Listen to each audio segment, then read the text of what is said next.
Bonjour chères âmes. Bon, alors aujourd'hui la vidéo, c'est pour vous parler du temps dans le parcours flamme jumelle. Oui, on le sait tous, hein. Dans ce parcours, c'est quand même assez compliqué de gérer cette notion de temps qui fluctue entre la rapidité et la lenteur.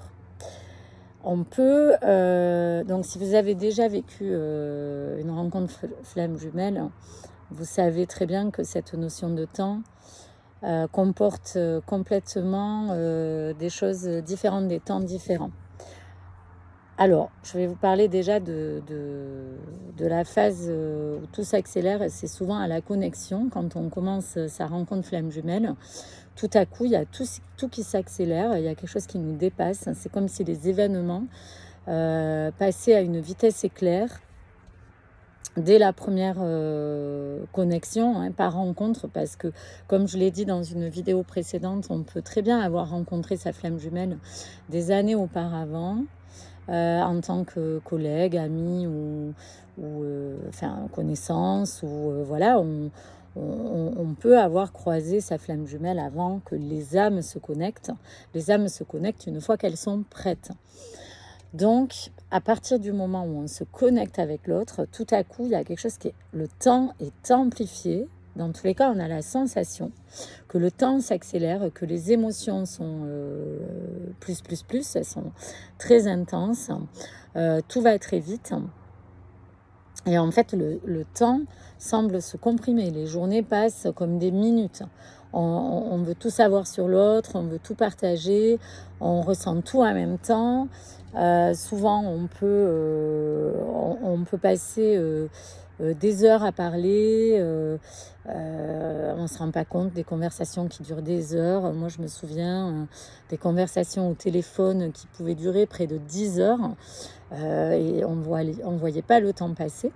Ça arrive souvent dans les liens d'âme, même les liens âme-sœur, par exemple. C'est là où on voit un parcours de connexion d'âme, parce qu'il y a quelque chose qui est toujours illogique, incohérent, et quelque chose qui nous dépasse. Mais c'est vrai que dans le parcours flamme jumelle, c'est encore plus prononcé, encore plus amplifié. Et puis, on peut aussi avoir, au niveau de la connexion énergétique, quand les âmes se reconnectent, on a l'impression que tout s'emballe, même au niveau énergie. Nos énergies s'emballent, le cœur peut palpiter. En fait, il y a une histoire de course, poursuite, hein, quelque part à l'intérieur de nous, comme si on était dépassé par ce qu'on ressent, par ce qui se passe à l'extérieur, par les événements, mais aussi par les émotions, l'énergie, la spiritualité aussi qui arrive, qui pouvait être un peu là déjà avant de rencontrer sa flamme jumelle. Et puis tout à coup, il y a une grande porte qui s'ouvre. C'est comme si on voyait les signes autour de nous en quintuple. Enfin, tout est démesuré, quoi, en fait. Et ensuite, quand il y a la lune de miel, la période où on démarre la relation avec sa flamme jumelle, on est comme dans une bulle. Donc là, c'est encore plus prononcé, on ne voit pas le temps passer. Moi, je me souviens qu'on oubliait de manger. On disait, mais c'est 23 heures, on n'a pas mangé. En fait, voilà, le temps semblait, la journée semblait une minute. Tout était, la saison passée à vitesse grand V. Enfin voilà, tout était... cette phase passe très rapidement. Il y a des conversations... Excusez-moi. Il y a un frelon qui m'est passé à côté. Bon, ouais, excusez-moi. Alors, oui, je disais que on ne voyait pas passer cette phase de lune de miel. Il y avait des conversations infinies. On peut ne pas dormir aussi, se dire, ah là là, mais là, on a parlé, et il est 5 heures du matin, on n'a toujours pas dormi. On a la sensation d'être dans une dimension un peu parallèle, faut le dire. On est tellement connecté à l'autre qu'on oublie le monde extérieur. On est vraiment dans une bulle. Le temps devient hyper fluide, presque inexistant. Il y a un aspect euphorique, mais fragile aussi. Mais il y a cet aspect euphorique, hein, vraiment. C'est comme si, vous savez, quand vous vivez une passion, et que tout est exacerbé. Mais en réalité, c'est pas non plus une passion. On n'arrive pas à y mettre un mot dessus, à poser un mot sur ce qui se passe. C'est quelque chose qu'on n'arrive pas à maîtriser, à comprendre. Et en même temps, c'est quelque chose de très puissant. Donc en fait, il y a cette notion d'éternité, de profondeur dans cette bulle dans laquelle on est. Mais cette notion de temps nous dépasse complètement. Et puis, on se retrouve avec une séparation où là, cette séparation nous met dans une attente. Donc là, au contraire, le temps paraît une éternité. Ça paraît long, on tombe dans l'impatience parce qu'en fait, on est mal, on voudrait sortir du mal-être. Et donc, on voudrait que le temps passe plus vite. Moi, je me souviens, je disais, mais j'aimerais dormir, en fait, et me réveiller, que ce soit fini, que le cauchemar soit fini, que cet enfer soit fini. Et en réalité, j'avais l'impression d'être mal tout le temps. Tout le temps. Et ce mal-être pousse à voir le temps, à se rendre compte que c'est long. Il y a cet aspect de cette sensation de longueur, d'impatience, vraiment d'impatience et de frustration. Donc on ressent le manque, on ressent le mal-être, la vague à l'âme. Et chaque minute semble une éternité là aussi, mais pas dans les mêmes émotions. Quand on est dans la bulle, on ne voit pas le temps passer, mais c'est pour des choses super. Et là, dans la séparation, le temps paraît long et chaque message, chaque signe qu'on peut avoir est précieux. En fait, c'est-à-dire que là, ça nous pousse à aller dans notre spiritualité et ça nous ouvre les perceptions en 3D, c'est-à-dire qu'on a un panel devant nous qui s'ouvre, alors que avant la connexion avec sa flamme jumelle, c'était pas forcément le cas, ou si c'était le cas, c'était pas encore suffisant, on va dire. Donc là, c'est comme si le temps se dilatait, on a envie qu'il passe plus vite.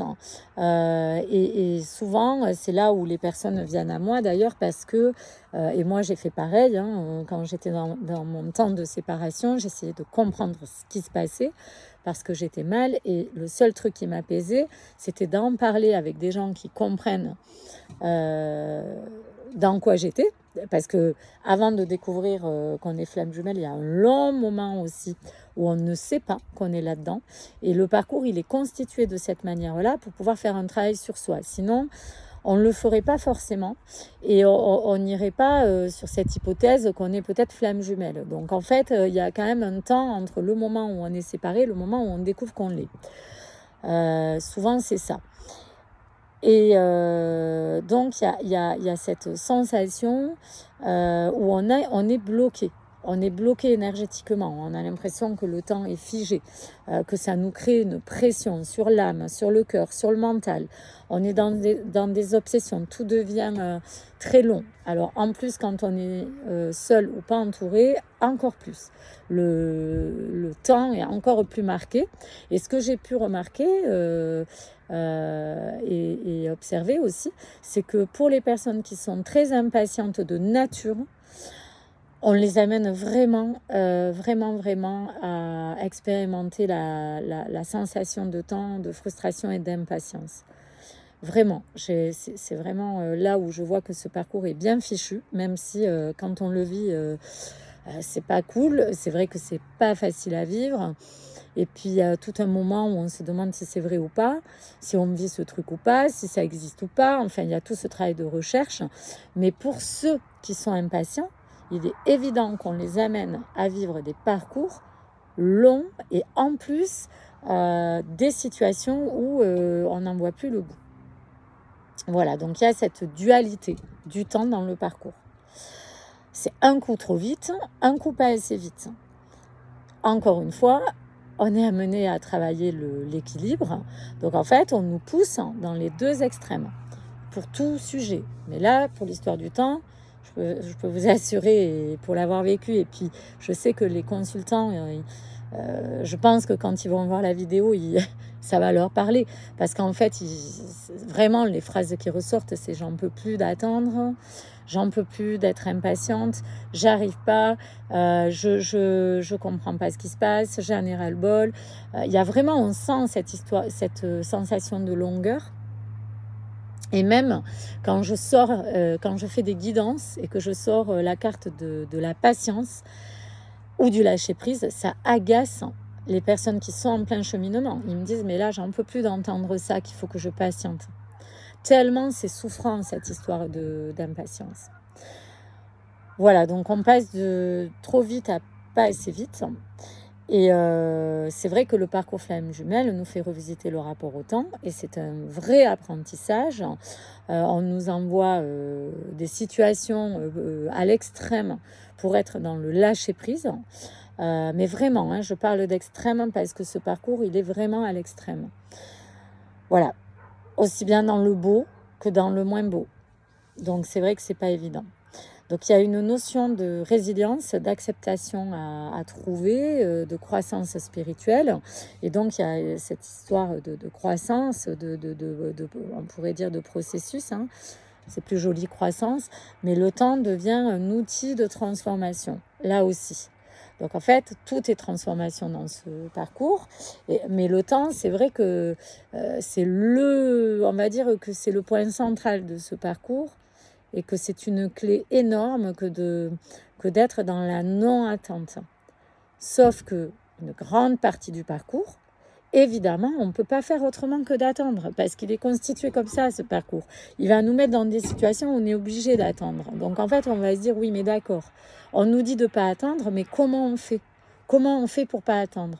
En fait, on essaie de faire au mieux avec des outils, mais honnêtement, tant qu'on n'est pas arrivé sur l'épuration du karma, tant qu'on n'a pas vraiment travaillé les dossiers du transgénérationnel, le rapport à toute chose, comme je l'expose dans les vidéos, le rapport à soi-même, hein, surtout, mais même hein, aux autres, au travail, enfin tout ce que j'expose dans toutes les vidéos précédentes. Tant qu'on n'a pas fait tout ce boulot-là, en fait, moi j'ai l'impression qu'on est vraiment intérieurement dans ces phases d'attente.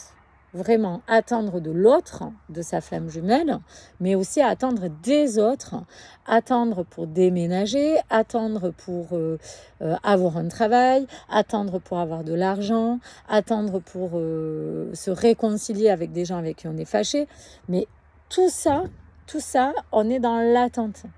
Alors bien sûr que le point central, c'est sa flamme jumelle, hein, puisque la flamme jumelle, elle est là pour nous faire travailler tout ça. Donc forcément, ça se joue avec cette personne-là. Mais en réalité, c'est bien plus complexe que cette personne-là. Ça englobe tous les paramètres autour de ça. Tous les sujets de nos vies, tous les thèmes de nos vies, toutes les personnes autour de nous. Et en réalité, notre flamme jumelle est ce miroir grossissant de tout ce qu'on doit travailler. Alors je sais, hein, ça peut être très culpabilisant d'entendre ça, de se dire ah oui mais d'accord, alors ça veut dire que si je travaille pas, je vais pas retrouver ma flamme jumelle ou je vais pas avancer. Ben non, en fait, c'est pas pour culpabiliser. Moi je vous dis ça parce que je l'ai vécu et que je le vis encore hein, sur des sujets. Mais en fait, il y a vraiment un espace-temps où on se sent mieux, où on est moins en attente, déjà on est moins en attente et puis tout à coup on passe dans le on n'est plus en attente. Et donc on passe de l'attente à la patience, ce qui n'a rien à voir. L'attente, c'est la souffrance, on attend quelque chose, donc on souffre. La patience, c'est on sait qu'on est dans ce lien. Et on sait qu'à un moment donné, peut-être qu'on va retrouver l'autre ou peut-être pas. Mais alors, quand je dis peut-être pas, ça je sais qu'à un moment donné du parcours, on ne peut pas l'entendre. Et franchement, je l'ai vécu. Je sais qu'on ne supporte pas d'entendre ça. Mais il y a un espace-temps où vraiment on se dit, s'il revient, il revient. S'il ne revient pas, il ne revient pas. Ce qui ne veut pas dire qu'il ne reviendra pas et qu'on ne reviendra pas avec. C'est subtil. Il y a une différence entre dire que c'est foutu et que vous ne le retrouverez pas et il y a une chance de le retrouver, mais c'est vrai que ce mécanisme d'attendre fige le temps, fige le parcours. C'est comme si ça l'arrêtait. Et c'est normal parce que tant qu'on n'a pas travaillé tous ces sujets, il le faut ce temps-là, en fait. Voilà. Après, pour les personnes qui n'en ont rien à faire, qui ne regardent pas les vidéos, qui attendent rien, enfin, qui sont pas, en fait, qui sont flammes jumelles, mais qui ne regardent pas tout ça. Souvent, c'est souvent le masculin, la polarité masculine hein, qui est là-dedans. Et puis, pour ceux qui ne sont pas là-dedans, c'est pas grave. En fait, le parcours, il se fait quand même. Mais c'est vrai que quand on travaille, on va dire que ça va plus vite. Voilà. C'est plus fait en conscience. Le travail est plus fait en conscience. Celui qui ne regarde pas tout ça, il le fait quand même, le boulot. Mais avec moins de conscience. Donc, du coup, ça prend peut-être un peu plus de temps. Voilà. Alors, qu'est-ce que je voulais dire aussi non, alors voilà, est-ce que... Oui, alors, j'ai remarqué aussi qu'il y avait... on était beaucoup reliés aux saisons, selon quand est-ce qu'on est né, quand est-ce qu'on a reconnecté avec l'autre, selon la saison où on l'a rencontré. Souvent, il y a des événements qui ont refait des boucles. C'est-à-dire qu'on repasse à des endroits qu'on a déjà vécu. Avec sa flamme jumelle, on va revenir jusqu'à ce qu'on s'en libère. Et des fois, il y a des dates clés, des saisons clés. Un peu. Voilà, bon, je voulais parler de ça parce que les saisons font partie aussi du temps. Je voulais aussi dire que moi, j'avais trouvé une clé, je peux peut-être vous la partager. C'est que quand je fais de l'ancrage ou un travail sur mon énergie, bon, moi, j'aime bien m'ancrer avec quelque chose d'assez chamanique, avec les éléments, avec l'air, l'eau, la terre et le feu, qui sont 4 éléments, avec les directions, le nord, le sud, l'est et l'ouest. Tout ça, c'est des roues chamaniques, on va dire. Et j'utilise pas mal les saisons aussi. Donc, je me connecte aux 4 saisons tous les jours pour que ça puisse créer un équilibre dans mes corps. Je me connecte aux 4 éléments et je me connecte aux 4 directions. Voilà, donc ça peut être aussi un outil. C'est-à-dire que vous, tous les jours, vous pouvez demander à être connecté aux 4 saisons et vous pouvez les lister, automne, hiver, été, printemps. Enfin, je ne les ai pas dit dans l'ordre, c'est pas grave. Mais voilà, je voulais vous partager ça. Alors, j'essaie d'accélérer parce que, comme d'habitude, je fais des vidéos peut-être trop longues. Alors, je voulais vous parler aussi de références littéraires. Vous avez Le temps retrouvé de Marcel Proust, qui est une œuvre sur le temps qui passe. Les fleurs du mal de Charles Baudelaire, qui est peut-être un poème horloge, qui sont des poèmes horloges, pardon. Le Petit Prince d'Antoine Saint-Exupéry, où il y a vraiment le temps qui est essentiel, mais qui est invisible aux yeux dans ce roman, dans cette œuvre magnifique, qu'on devrait tous lire obligatoirement, je trouve. Et ensuite, il y a des chansons aussi qui parlent beaucoup de temps. Il y a Time de Pink Floyd, par exemple, Clocks de Coldplay, Le temps des cerises je ne sais plus de qui c'est, mais c'est une chanson française, mais ça parle aussi de période. Je crois que ça parle de révolution, d'ailleurs, il me semble. Et après, vous avez l'expérience du temps de Bergson, qui sont des œuvres un peu plus philosophiques. Et puis, il y a toujours le pouvoir du moment présent de Eckhart Tolle, idéal pour l'instantané, pour la rencontre entre la patience et pendant la séparation. Voilà, et je vais vous tirer. Alors là, j'ai pris l'oracle des Lumières, mais j'ai pris que quelques cartes pour les saisons. Et je vais demander où en est le masculin. Et je vais demander pour voir la saison. Enfin voilà, c'est une notion de temps là. Alors j'ai l'été qui est sorti. Ce qui signifie que le masculin, il peut avoir des illuminations, des révélations. Il y a quelque chose de très lumineux là, puisque c'est l'été. Voilà, et nous sommes encore en été, donc au jour d'aujourd'hui, c'est le 10 septembre quand je tire la vidéo. Je la posterai plus tard, je fais toujours ça, mais les guidances correspondent à l'énergie de...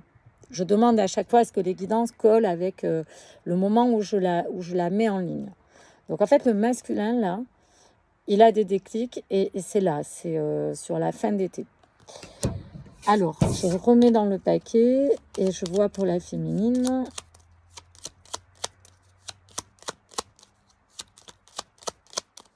La féminine, elle ne veut pas parler. Ah, allez, celle-ci. La féminine, alors il y a l'attente et la stagnation. Donc la féminine, comme d'habitude, hein, elle a l'impression que ça n'avance pas. Elle a l'impression de stagner, elle a l'impression d'être dans une impasse. Et ce qui est normal, puisque le masculin, lui, avance. Hein, donc ça fait un peu... c'est rare que ça avance au même moment, où ça voudrait dire que ça y est, c'est le timing pour se retrouver. Mais là, la féminine, elle est dans une phase d'attente. Elle peut souffrir de ça, ou alors, pas forcément de son masculin, mais elle est en attente de choses. En tout cas, elle a l'impression de stagner sur quelque chose. Et sur le lien, il y a l'été aussi qui sort. Donc, il y a des choses qui vont se passer là avant l'automne. Mais moi, je pense, j'ai vraiment la sensation que là, sur l'octobre 2025, il y a beaucoup de choses qui vont se jouer sur les liens d'âme. Hein. J'englobe tous les liens parce qu'il y a la flamme jumelle, bien sûr. Mais il y a aussi des liens âme-sœur. Et il y a beaucoup de choses qui se jouent sur l'automne. Voilà, mais ça avance, parce que là, l'été, ça veut dire qu'il y a quelque chose d'assez sympa qui arrive là. Voilà, bon, la féminine, elle est encore dans des attentes, ce qui est normal. Après, ça dépend où on en est dans le parcours. Pour ceux qui viennent de se séparer, évidemment, c'est plus long, plus fastidieux, plus difficile. Mais pour ceux qui viennent de se séparer, là, aujourd'hui, tout va plus vite. Hein. Parce que plus la reconnexion de l'âme, de la flamme jumelle est tardive, c'est-à-dire sur les dernières années, là, sur les 5 dernières années, après 2016, pour ces reconnexions-là, ça va plus vite que pour ceux qui se sont reconnectés avant 2015. Voilà, je pense. Hein, après, c'est pas une science exacte, bien sûr, mais voilà. C'est une info qui m'était venue, et puis en ayant parlé avec d'autres thérapeutes, on avait confirmé ça. Voilà, bon, je vous souhaite une belle fin de journée, je vous dis à bientôt et je vous dis aussi surtout, aimez-vous, aimez-vous.